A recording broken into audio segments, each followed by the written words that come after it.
కాంగ్రెస్ మంత్రులు చర్చించే దమ్ములు లేని దద్దమ్మలు. దమ్ముంటే చర్చిద్దాం రమ్మని పిలిచి పారిపోయిన పిరికి పందలు. అప్పులు తప్పుడు కూతలు కూసిన అమాత్యులకు కేటీఆర్ హరీష్ రావుల దూకుడు చేసేసరికి చెమటలు పట్టాయి. గన్ పార్క్ దగ్గర చర్చకు సిద్ధమా అని స్టేట్మెంట్ ఇచ్చిన జూపల్లి పిల్లిలా పలాయనం చిత్తగించాడు. అయినా సరే చర్చించేందుకు వెళ్తున్న హరీష్ రావును పోలీసులు అడ్డగించారు. ఇదేమని మంత్రులు పొన్నం ప్రభాకర్, అడ్లూరి లక్ష్మణ్ కుమార్, అజహరుద్దీన్ కు ఫోన్ చేశారు హరీష్ రావు. అయితే అమాత్యులకు అంత దమ్మెక్కడిది? ఫోన్లు ఎత్తకుండా ఫోజులు కొట్టడం తప్ప కొట్లాడేంత మగతనం ఎక్కడిది వాళ్ళకి?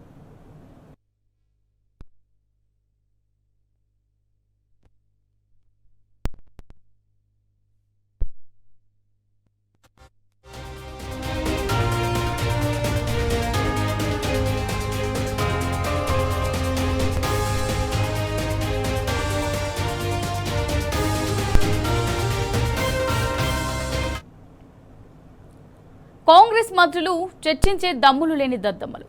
దమ్ముంటే చర్చిద్దాం రమ్మని పిలిచి పారిపోయిన పిరికి పందలు. అప్పులు తప్పుడు కూతలు కూసిన అమాత్యులకు కేసీఆర్ హరీష్ రావుల దూకుడు చూసేసరికి చెమటలు పట్టాయి. గన్ పార్క్ దగ్గర చర్చకు సిద్ధమా అని స్టేట్మెంట్ ఇచ్చిన జూపల్లి పిల్లిలా పలాయనం చిత్తగించాడు. అయినా సరే చర్చించేందుకు వెళ్తున్న హరీష్ రావును పోలీసులు అడ్డగించారు. ఇదేమని మంత్రులు పొన్నం ప్రభాకర్, అడ్లూరి లక్ష్మణ్ కుమార్, అజహరుద్దీన్ కు ఫోన్ చేశారు హరీష్ రావు. అయితే అమాత్యులకు అంత దమ్మెక్కడిది? ఫోన్లు ఎత్తకుండా ఫోజులు కొట్టడం తప్ప కొట్లాడేంత మగతనం ఎక్కడిది వాళ్ళకు?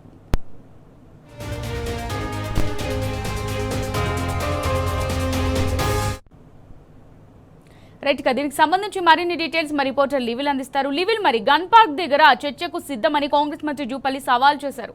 ఆ తర్వాత పారిపోయారు. మరి అదే చర్చించడానికి సిద్ధమని వస్తున్న మాజీ మంత్రి హరీష్ రావును పోలీసులు అరెస్ట్ చేశారు. మరి దీనికి సంబంధించి మీ దగ్గర ఉన్న డీటెయిల్స్ ఏంటి? ముగ్గురు మంత్రులేమో గన్ పార్క్ దగ్గర మేము సవాల్ స్వీకరిస్తున్నాం, చర్చకు రావాలని ముగ్గురు మంత్రులు అక్కడికి వెళ్ళారు. మరో మంత్రి ప్రధానంగా జూపల్లి కృష్ణారావు, నేను తెలంగాణ భవన్ కి వస్తున్నా, తెలంగాణ భవన్ లో చర్చకు నేను సిద్ధం, మీరు సిద్ధమా అంటూ కూడా సవాల్ చేశారు. ఈ రెండు సవాళ్లను కూడా బీఆర్ఎస్ పార్టీ స్వీకరించింది. బీఆర్ఎస్ పార్టీ మాజీ మంత్రి డిప్యూటీ ఫ్లోర్ హరీష్ రావుతో పాటు వర్కింగ్ ప్రెసిడెంట్ కేటీఆర్ ఖచ్చితంగా మేము అన్నిటికీ మేము సమాధానం చెప్తాం, ఆధారంతో సహా చెప్తామని చెప్పేసి నేరుగా తెలంగాణ భవన్ చేరుకున్నారు. తెలంగాణ భవన్ నుంచి తెలంగాణ భవన్ లో జూపల్లి కృష్ణారావు కోసం BRS working president KTR wait చేశారు. అదే తరహాలో సేమ్ ఏదైతే గురుకులాలకు సంబంధించిన అంశం ఏదైతే ఉందో గురుకులాలకు సంబంధించిన అంశంలో అటు మాజీ మంత్రి డిప్యూటీ ఫ్లోర్ 2,000 కోట్ల కుంభకోణానికి సంబంధించి చర్చకని సిద్ధం, గన్ పార్క్ వస్తున్నానంటూ కూడా మరో సవాల్ విషయం. ఈ ఇద్దరి సవాళ్ళు సవాళ్ళ మధ్య పెద్ద ఎత్తున పోలీసులు మోహరించారు, ఎక్కడికి పోకుండా అడ్డుకున్నారు. అయితే తెలంగాణ భవన్ వస్తానన్న జూపల్లి రాలేదు. అక్కడ ఏదైతే గన్ పార్క్ లో మాత్రం వాళ్ళు పెద్ద హంగామా చేశారు. గన్ పార్క్ పోతామంటే పోలీసులు ఓడింది. అంటే పూర్తిగా ప్రభుత్వం తన కన్సర్నల్లో తన ఇష్టారీతిని వివరించింది. మరోపక్క పోలీసులు ప్రభుత్వాన్ని కాపాడే ప్రయత్నం చేసే ప్రభుత్వం కుంభకోణాలన్నీ కూడా బయటపడతాయని ఒక అపోహతో ఇవాళ టీఆర్ఎస్ పార్టీని ఎక్కడికక్కడ అడ్డుకున్నది. అయినప్పటికీ కూడా హరీష్ రావు మీరు ఇంత కాపలా కాస్తున్నారు కదా, ఇంత చేస్తున్నారు కదా, మేము సిద్ధం, పోలీస్ స్టేషన్ రండి అంటూ కూడా మరో సవాల్ విషయాలు. పోలీస్ స్టేషన్ లో కూడా జూపల్లి కోసం వెయిట్ చేసిన పరిస్థితి కనిపించింది. అయితే అక్కడికి కూడా రాకపోవడంతో చాలా ఉద్రిక్త పరిస్థితులు నెలకొన్నాయి. పోలీసులు ఎక్కడికెక్కడ బీఆర్ఎస్ అడ్డుకునే ప్రయత్నం చేశారు, బీఆర్ఎస్ కార్యకర్తలను అరెస్ట్ చేశారు, వివిధ పొజిషన్లు తరలించారు. అయినా బీఆర్ఎస్ పార్టీ అడగలేదు, బెదరలేదు, చర్చకు సిద్ధమంది. ఖచ్చితంగా మేము ఆధారాలతో సహా చూపెడతాం. 2.5 కాంగ్రెస్ పార్టీలో కుంభకోణాలకు కేరా పద్ధతిగా ఇవాళ మంత్రులు, ముఖ్యమంత్రి నిలుస్తున్నారు. ఈ కుంభకోణాలన్నీ కూడా మేము బయట చేసాం, గతంలో చేసాం, మళ్ళీ చేస్తామంటూ కూడా చెప్పారు. కానీ ప్రభుత్వం ఏదో కుట్రలను కుంభకోణాలను తప్పించుకునే ప్రయత్నం చేశారు. పూర్తిగా వాళ్ళ ప్రభుత్వ నిర్లక్ష్యాన్ని, ప్రభుత్వ కుంభకోణాలకు కేరళ మంత్రులు అయ్యారు, సాక్ష్యమయ్యారు. కుంభకోణానికి సంబంధించి ఆర్ఎస్ ప్రవీణ్ కుమార్, బీఆర్ఎస్ మాజీ డిప్యూటీ ఫ్లోర్ హరీష్ రావు స్పష్టంగా చెప్తున్నారు. కుంభకోణానికి సంబంధించి లెక్కలతో సహా చెప్తున్నారు. అప్పులకు సంబంధించి కూడా గతంలోనే అనేక సందర్భాలు చెప్పారు. మరొకసారి కూడా మేము రుజువు చేస్తాం, మేమేం అప్పులు తెచ్చాం, ఇంకేం అప్పు తెచ్చారు, అన్నిటిపైన కూడా తెల్ల పేపర్ విడుదల చేస్తామని చెప్పినప్పటికీ కూడా ఇవాళ ఇటు జూపల్లి తీసుకురావు తెలంగాణ భవన్ రావడానికి దోక ముడిచారు.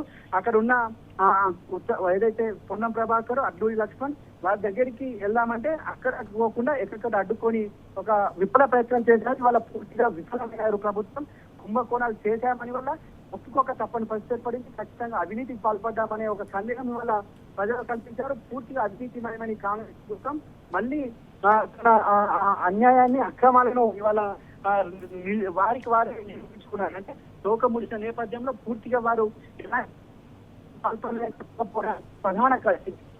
పడ్డారని చెప్పడానికి ప్రధాన కారణం వాళ్ళ దగ్గరికి చర్చకు రాకపోవడం, చర్చకు పిలిచి తప్పించుకొని తిరిగేది ఏదైతే చేశారో ఇది పూర్తిగా వాళ్ళ కాంగ్రెస్ ప్రభుత్వం, కాంగ్రెస్ కుంభకోణాలకు మరొకసారి వేదిక అయింది.